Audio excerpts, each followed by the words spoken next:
ये कहानी शुरू होती है वेस्ट वर्जीनिया के दूर दराज के जंगलों से, जहाँ एक सुनसान सड़क के किनारे रिची और हेली नामी कपल को लोग क्लाइंबिंग करते हुए देखते हैं। अब जैसे ही रिची ऊपर पहुंचता है तो इसे अपने सामने गंदे पानी से भरी हुई एक नदी दिखाई देती है और अपनी जीत की खुशी मनाते हुए वो हेली को जल्दी से ऊपर आने का इशारा करता है। अब हम हेली को देखते हैं जिसका पाँव ऊपर चढ़ने के दौरान फिसल जाता है और वो हवा में लटक जाती है, लेकिन खुद को संभालते हुए वो एक बार फिर से चढ़ने की कोशिश करती है, जहाँ इस बार वो रिची को मदद के लिए पुकारती है। लेकिन रिची को सामने ना देखकर वो परेशान हो जाती है कि अचानक अपने चेहरे पर खून के कुछ कतरे गिरते देखकर वो हैरान रह जाती है। तो इसकी नजर रिची पर जाती है जिसे कोई उठाकर नीचे फेंक देता है। अब इससे पहले वो कुछ समझ पाती, कोई उसे जोरों से ऊपर खींचना शुरू कर देता है, लेकिन वो जल्दी से अपनी रस्सी को काटते हुए खुद को संभालती है, पर वो संभल नहीं पाती और नीचे गिर जाती है, जहाँ उसकी नजर रिची की लाश पर पड़ जाती है, जिसे देखकर वो रो पड़ती है। अब उसी दौरान इसे पहाड़ी से कुछ अजीबोगरीब आवाजें सुनाई देती हैं, जिसे सुनकर वो अपनी जान बचाने के लिए अपनी गाड़ी की तरफ भागती है। लेकिन तभी अचानक उसका पाँव एक नुकीली तार में फंस जाता है और वो गिर जाती है और वो कातिल इसे खींचकर अपने साथ ले जाता है। अब हमारी नजर इस इलाके में हो रही वारदातों पर जाती है, जहां न्यूज में इस इलाके में एक के बाद एक गाड़ी के लापता होने की बात होती है। यहाँ तक के लोग इस इलाके में किसी आसेब को देखने का भी दावा करते हैं। अब हम फिर इस इलाके से एक गाड़ी को गुजरता देखते हैं, जहां हम कैरिस को देखते हैं, जो अपने इंटरव्यू के लिए किसी दूसरी शहर जा रहा होता है। अब सफर के दौरान वो एक ट्रैफिक जैम में फंस जाता है और ट्रैफिक को आगे बढ़ता ना देखकर वो खुद को लेट होता पाता है। अब वो गाड़ी से उतरकर अपने आगे वाले ट्रक के पास जाता है, जहां वो उसके ड्राइवर से ट्रैफिक जैम होने की वजह पूछता है।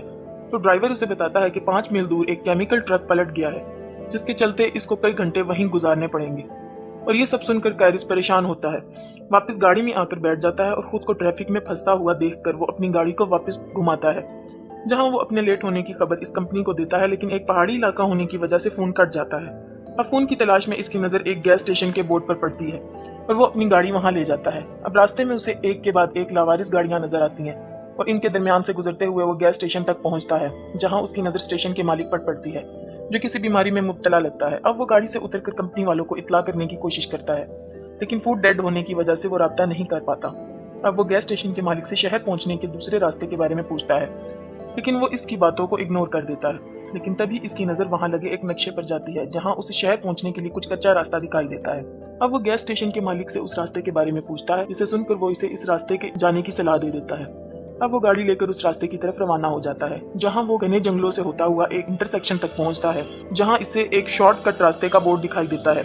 अब वो ये सब देखकर सोच में पड़ जाता है और अपनी गाड़ी को इस कच्चे रास्ते की तरफ ले जाता है और इसकी नजर एक मरे हुए हिरन पर जाती है और इसे देखने के चक्कर में इसकी गाड़ी सामने की गाड़ी से टकरा जाती है, जिससे दोनों गाड़ियों का भयानक एक्सीडेंट होता है। लेकिन कैरिस इस हादसे में बच जाता है। अब इस गाड़ी के मालिक शोर सुनकर इसकी तरफ आते हैं, जहाँ वो इसका हाल पूछते हैं। अब खुद को संभालते हुए कैरिस इनसे माफी मांगता है और नुकसान की रकम देने की बात करता है। साथ ही वो इनसे बीच सड़क में गाड़ी खड़ी करने की वजह पूछता है, जहां फ्रांसीन उसे बताती है कि सड़क पर किसी ने कंटीली तार बिछा रखी थी, जिसकी वजह से इनकी गाड़ी का एक टायर फट गया है। अब इनकी एक सहेली पिछले गैस स्टेशन पर जाके कॉल करने का कहती है, लेकिन कैरिस इन्हें वहां जाने से मना करता है और सभी अकेले चलने का फैसला करते हैं। लेकिन इवान और फ्रांसीन गाड़ियों की देखभाल करने के लिए पीछे ही रुक जाते हैं। अब रास्ते के दौरान उनकी नजर सड़क पर मरे एक नेवले पर जाती है, जिसे देखने से लगता है कि किसी ने दरमियान से ही इसको फाड़ कर फेंक दिया हो।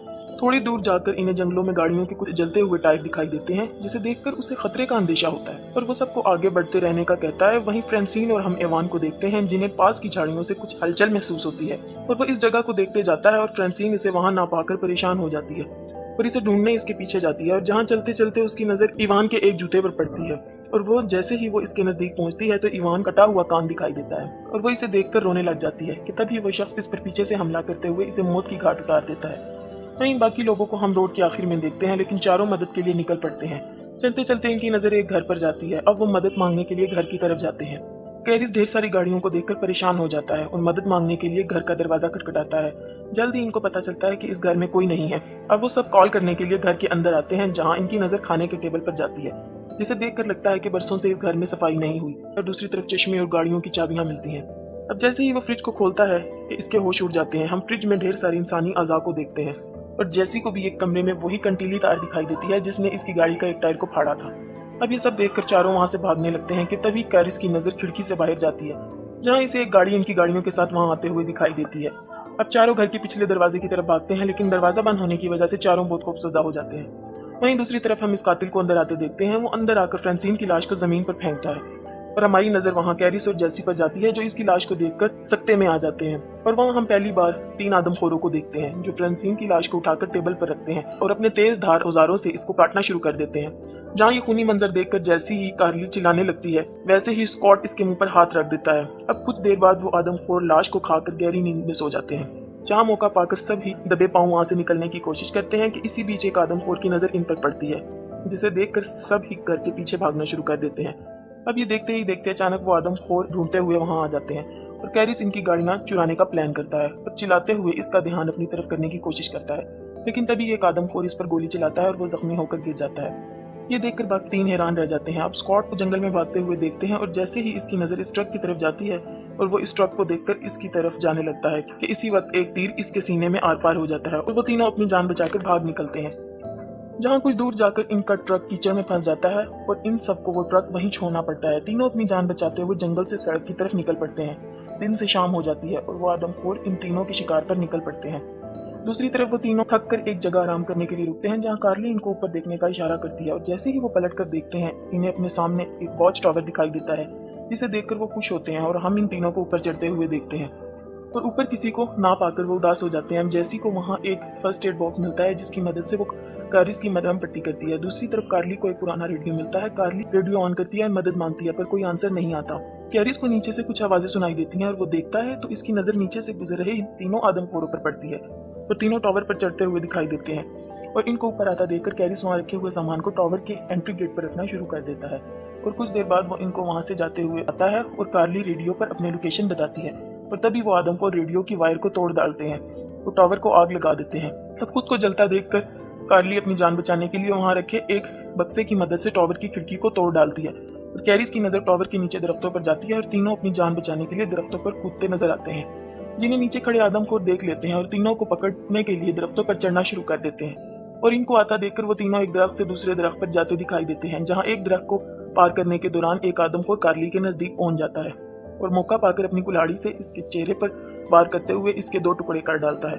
अब कैरिस खुद को संभालते हुए उठता है और तभी उसे अपने पीछे एक गाड़ी का शोर सुनाई देता है और इसे एक पुलिस की जीप दिखाई देती है और वो भागते हुए इस गाड़ी को रोकता है। जैसे ही पुलिस वाला इसकी मदद के लिए आगे बढ़ता है उसी वक्त एक तीर इसकी आंख के आर पार हो जाता है। अब हम एक आदमखोर को देखते हैं जो कैरिस को मारने आता है और कैरिस अपनी जान बचाकर गाड़ी के नीचे छुप जाता है और अब आदमखोर इसे देखने के लिए नीचे झुकता है और गाड़ी के नीचे कुछ ना पाकर वह हैरान रह जाता है। और अब हम इस घर को देखते हैं जहाँ इन आदमखोरों ने जैसी को बांधा हुआ था और जैसे ही वो वन आई आदमखोर जैसी को मारने लगता है इसे बाहर से आती गाड़ी का शोर सुनाई देता है जिसे देखकर वन आई दरवाजे की तरफ बढ़ता है। कैरिस गाड़ी लेकर इस पर हमला करते हुए कुचल डालता है और गाड़ी से उतरते ही वो आखिरी बचे हुए वाहन को एक नुकीली तीर से हमला करते हुए इसे भी मार डालता है। कैरिस जैसी को बचाते हुए इसे खोलने लग जाता है और इसी बीच एक आदमखोर इस पर फिर से हमला कर देता है। अब कैरिस को मरता देखकर जैसी पास रखे एक तीर की मदद से इसे मार डालती है। या अब वो दोनों घर से बाहर निकलते हैं लेकिन उसी बीच कैरिस की नजर पुलिस की गाड़ी पर जाती है जहां वो इसकी गाड़ी के फ्यूल बॉक्स को निशाना बनाता है जिसके चलते वहां एक जोरदार धमाका और यही ये मूवी समाप्त हो जाती है। अगर आपको मूवी एक्सप्लेनेशन अच्छा लगा हो तो चैनल को सब्सक्राइब और वीडियो को लाइक जरूर करें।